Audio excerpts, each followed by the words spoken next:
the idea that no nation has ever rejected voting for its own independence. This was a big thing that the Scot Nats still put out. They put out the idea that Scotland alone was the only country in the world, or the only province or region that's ever voted against its own independence. Well, I'm very glad to say that I spent some time putting the definitive article about this together at the weekend, and you'll also find that in the threads, and we list all the countries that are connected with Britain and all the countries in the rest of the world who have in their own way actually voted against what you might say independence. And I'll quickly run through them.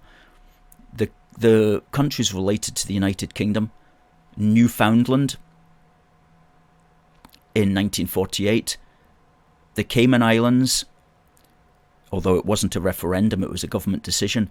Anguilla, again, decision by Anguilla. I've spoken about Northern Ireland. Bermuda had a referendum to stay with the United Kingdom. Quebec has had 2 referendums to stay with Canada. Gibraltar has had 2 referendums to stay with Britain.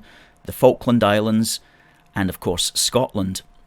And as far as the rest of the world is concerned, Djibouti has had 2 referendums back in the 50s and 60s to stay with France.